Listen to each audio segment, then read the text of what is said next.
Welcome, everybody, and thanks for joining us on episode 43 of Health Talk with Dr. Kell. We are in the middle of a What Is series. In episode 38, we discussed what is chiropractic. In episode 39, we discussed what is acupuncture. In episode 40, we talked about what is hypnosis. In episode 41, we discussed what is naturopathy. In episode 42, we discussed what is iridology.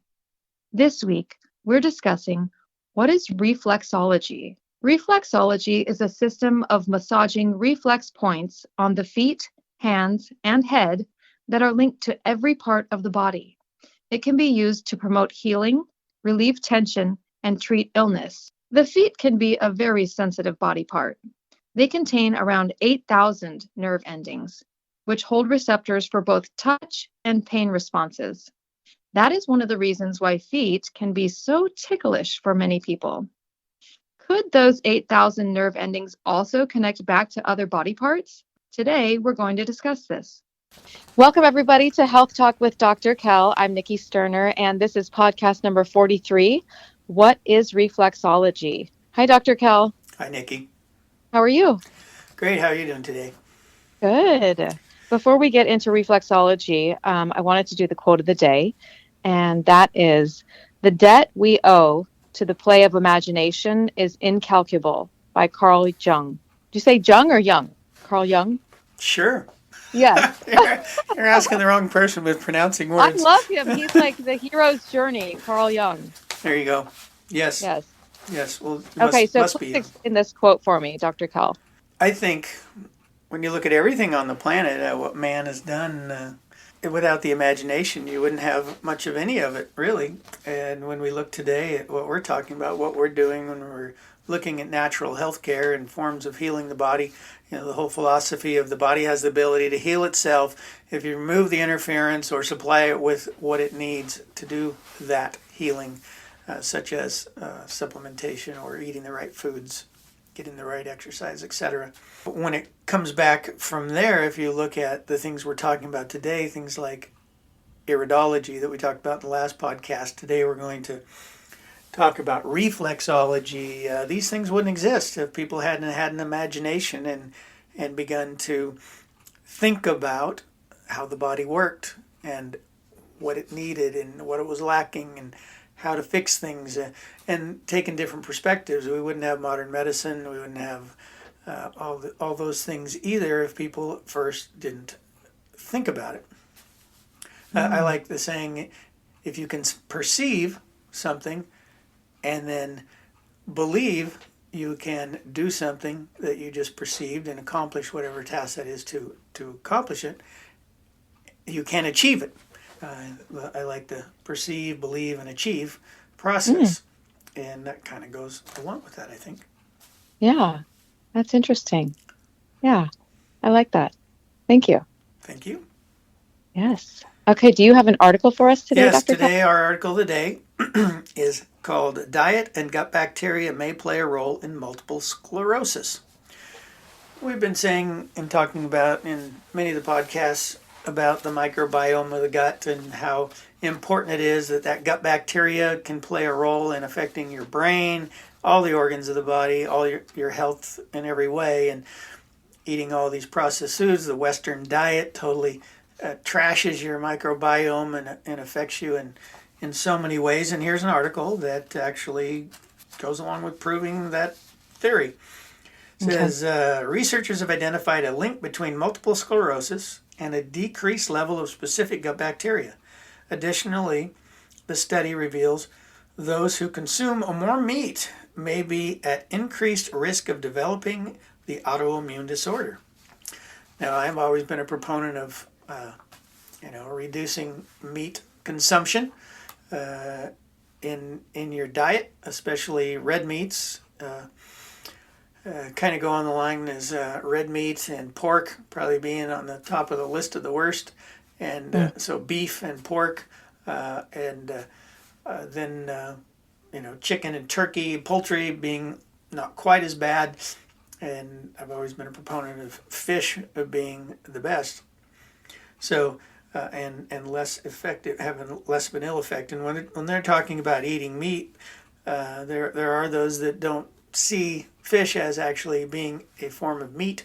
But when I think of meat, I think of beef and pork mainly, and I do throw poultry in there as well. This article does not specifically talk about what meat they're referring to, but I believe that's what they're meaning. Let's see. Multiple sclerosis is an autoimmune disease affecting fewer than 3 million people worldwide, but costing 28 billion annually in the US alone. An untold suffering. I do have a sister-in-law with MS. MS is more prevalent in specific regions, particularly the northern mid-latitudes, suggesting that geography is somehow linked to the disease, perhaps involving diet. Yeah, you notice that in different parts of the country, in different parts of the world, the way you eat is not always the same. The types of food you consume is different. I find it funny. The assumption often is if cancer or heart disease runs in families, they often go, "Oh, it's genetic," but I tend to believe it's diet. The same diet they grew up with, they pass on to their children. Yeah. And it hasn't improved because 100 years ago you didn't have all the processed foods that we have today. So we're progressively eating worse as time goes on, not better. MS is most obviously an autoimmune disease in which the body attacks the insulation surrounding its nerves. When the insulation is damaged enough, the nerves begin to misfire and malfunction like wires with frayed insulation. But what triggers the body to attack the insulation in the nervous system in the first place is unknown. More and more evidence has suggested that bacteria might be involved. The bacteria living in our gut can affect our immune system, and what we eat can affect the bacteria in our gut. So, along with the researchers, scientists are saying the same thing we've been saying for a long time. In a study done at the University of Washington, this one says, we found a number of gut bacteria associated with multiple sclerosis and severity of disability of multiple sclerosis patients. We also found increased autoimmune markers and signature metabolites in MS.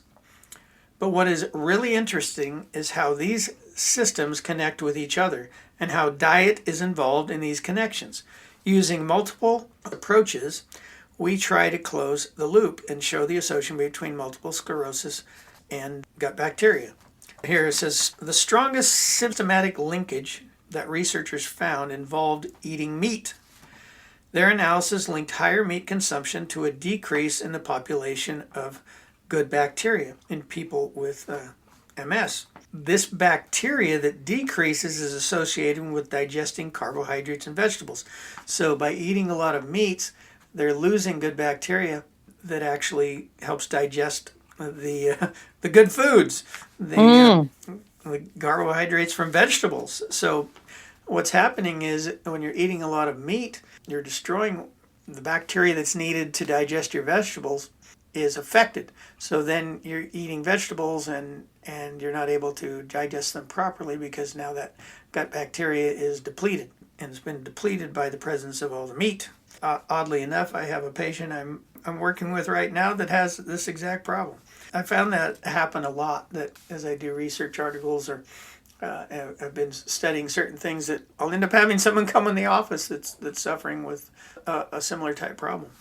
Interesting. But oftentimes those problems occur, like in this person's case, they eat a lot of meat and very few vegetables, and they say now when they do eat vegetables, they get all bloated, they have diarrhea, and it's because they're unable to digest the vegetables anymore because they're missing this bacteria, which means that tells me this patient, if she's not developing MS symptoms now, that could be down the road. I wonder, do you substitute with like a certain probiotic that contains that good Well, bacteria? yes, you've got to help restore with probiotics the good bacteria. Sometimes people are so depleted that just doing that, you got to become more extreme. I mean, we talked before about, I don't know that her case is that way. In fact, we would follow with fixing the gut, getting her off all the meat, supplying specific supplements that work both on the gut and in the liver.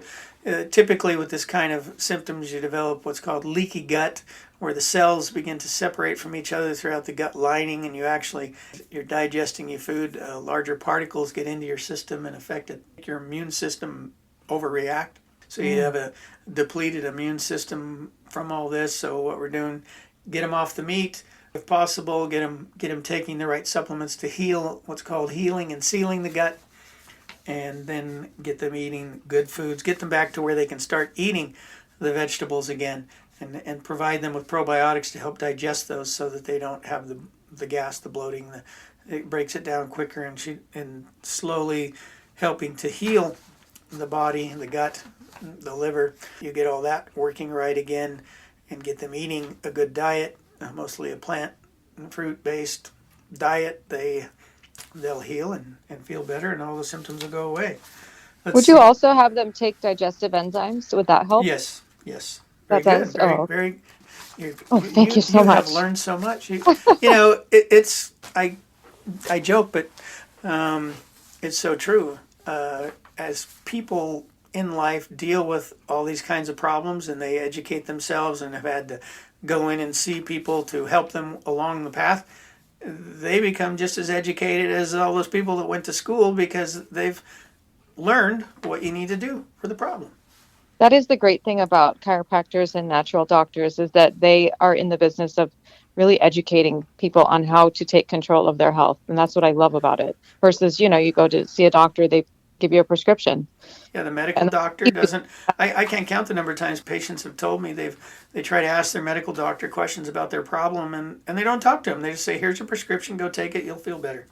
Yeah, try this one out. Let me know how it goes. If not, we'll try another one. Yeah, now there's medical doctors out there that are doing more things Yeah. the way we do, because things are changing. They're beginning to realize. In fact, there was someone in the other day that had surgery from a podiatrist for their bunions on their feet. A person who's much older, too late to do much about that, but had someone come in to me with bunions as a younger person. There are ways to help that out. That's a sure sign your adrenal glands are working on overdrive, and the muscles are beginning to weaken in your lower legs and into your feet, and they're allowing laxity in the ligaments and the tendons and in the muscles, and also on the types of shoes you're wearing. It can, over time, you develop those bunions. She's an older woman. She went in, she had surgery, they scraped it off.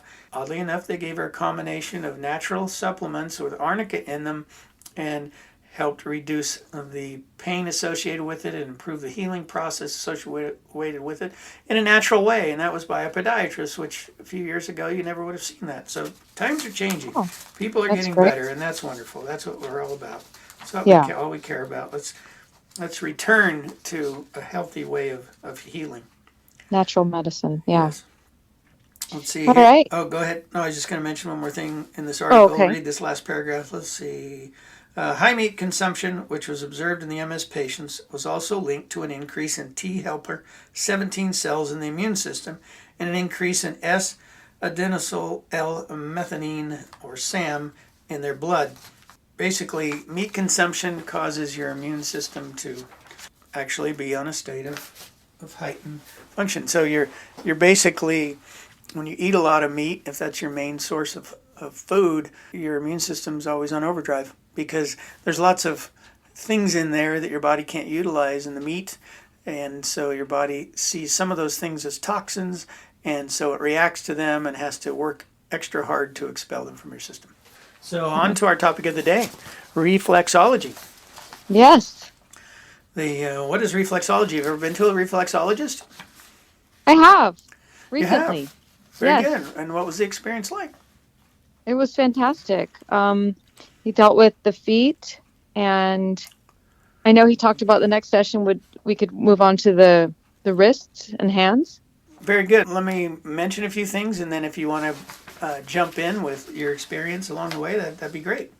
Okay. Let's see. So, what is reflexology? So, I looked online. I read some articles, and got some different information. I thought it important I could give you my own spin on it, but let's hear what they have to say. Reflexology is based on the Chinese principle that certain areas on the soles of your feet or hands, containing millions of nerve endings, correspond to other parts of the body. All systems and organs of the whole body are said to be mirrored or reflected in similar or smaller peripheral areas. Reflexology stimulates the body into healing itself by improving circulation, reducing stress, pain, and restoring natural balance. A therapist may apply pressure to your big toe and ankle to calm your endocrine and reproductive system, helping to relieve PMS or menopausal symptoms. In Chinese medicine, practitioners use reflexology to balance qi, a philosophical concept that refers to energy. Around 3,000 years ago, Asian practitioners were massaging hands and feet, applying pressure to certain points to stimulate organs, nerve endings, and energy pathways to promote health. It kind of goes along the line of acupuncture. Even though today you probably, and maybe your reflexologist never brought this up, experienced reflexology since I was a little kid. My grandmother had books on it, and I read those books, and at one time in my younger years would do it on people in college and on myself. But there's nerve endings coming from the organs that go to your feet and also your hands. Oftentimes, if people's feet are too sore, they'll go to the hands, or a therapist will do it on your feet for a while, then on your hands for a while. But there's specific points you'll find on your feet if you poke around. You can look this up online if you want to. They'll show the feet, and they'll show the layout of what area on your feet goes to what organ in your body.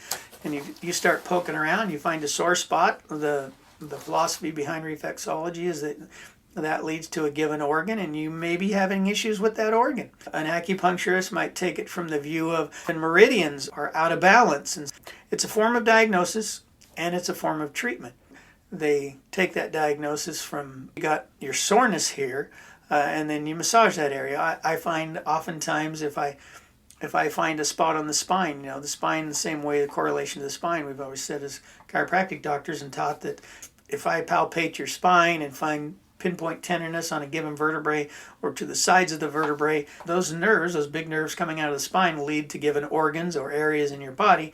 And I often will find if I find tenderness on that area of the spine, I'll also find tenderness on the foot going to that same area. Let's say it's going to the liver or to the stomach.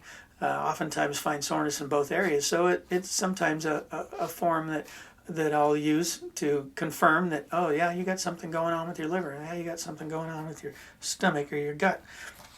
So it's a form of diagnosis, a form of treatment. Some look at it from different ways. A Chinese medicine doc would tend to look at it from a form of diagnosis, but when treating you or doing that massage to your feet, and you can stimulate those same areas with needles. I did it with acupuncture. I'd put acupuncture needles in the feet, in the hands, in the ears. Reflexology is also tied to the ear as well, and that's where all these acupuncture points are.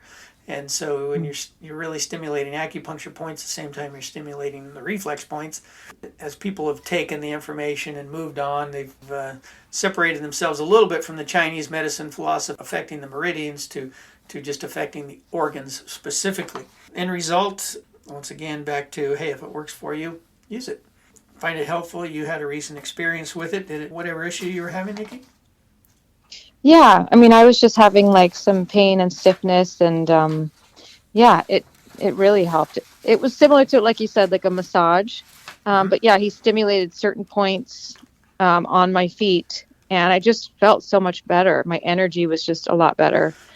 Let's see, there's a couple things in this article. It says what to expect during a reflexology session. On your initial consult, your reflexologist may ask you about your medical history, health issues, lifestyle, and diet. They will then apply painless pressure to your feet using their thumb and forefinger to identify which areas of your body aren't functionally proper. It's not always painless pressure.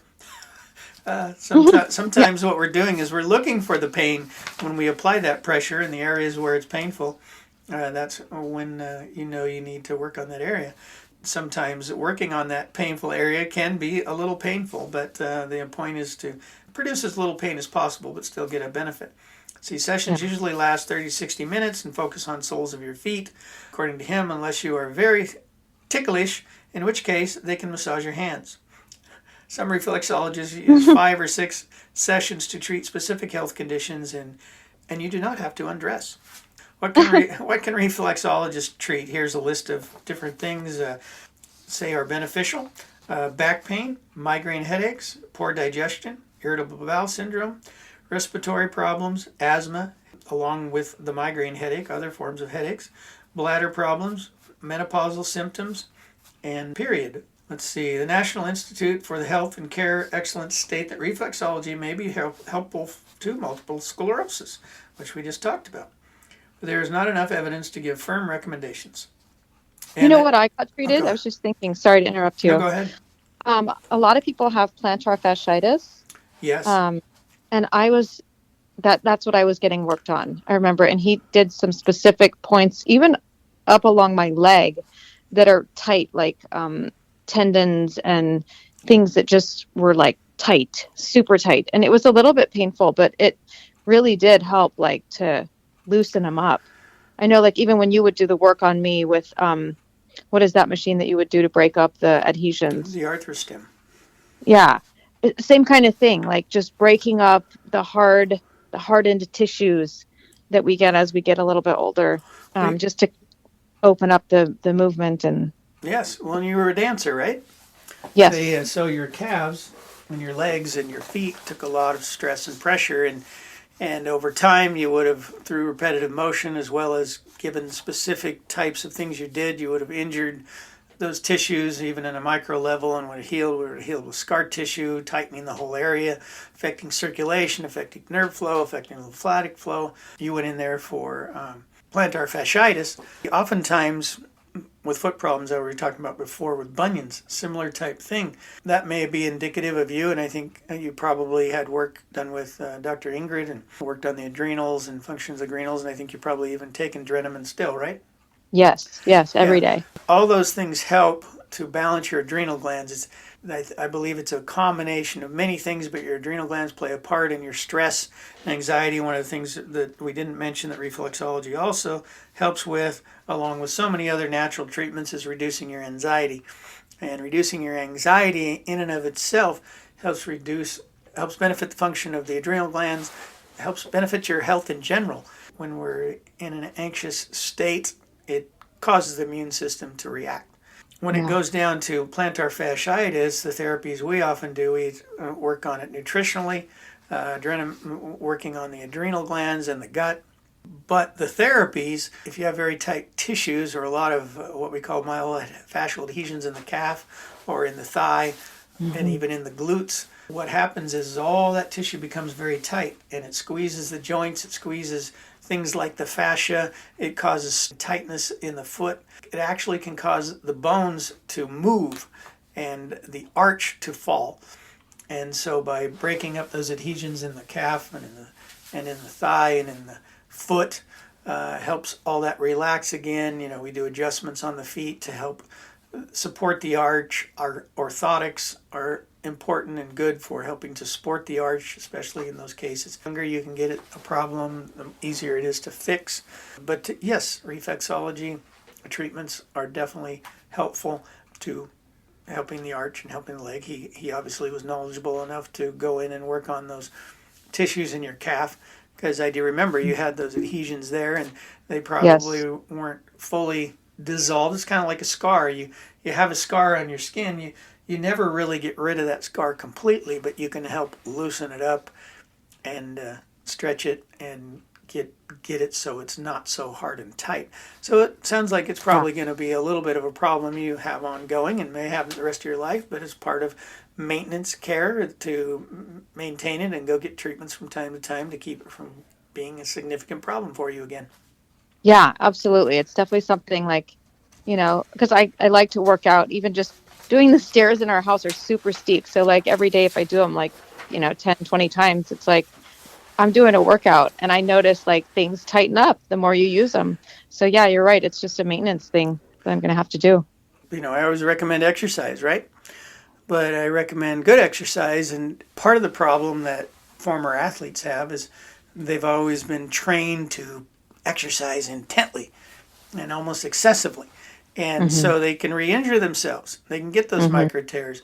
A bodybuilder doesn't want to go in the gym and do a light workout, he wants to go at it. When people do that, they cause more tearing and more scarring and creates more of a problem. So, for like you, as I try to tell everyone, though it's not as fun and exciting, is walk. Go Yeah. out, get that 3 or 4 mile an hour walk going, and get your circulation going. It's less trauma on the body. It helps you, gives you that blood flowing, gets the lymphatic flowing, gets the nerve flow flowing, and things working well and correctly.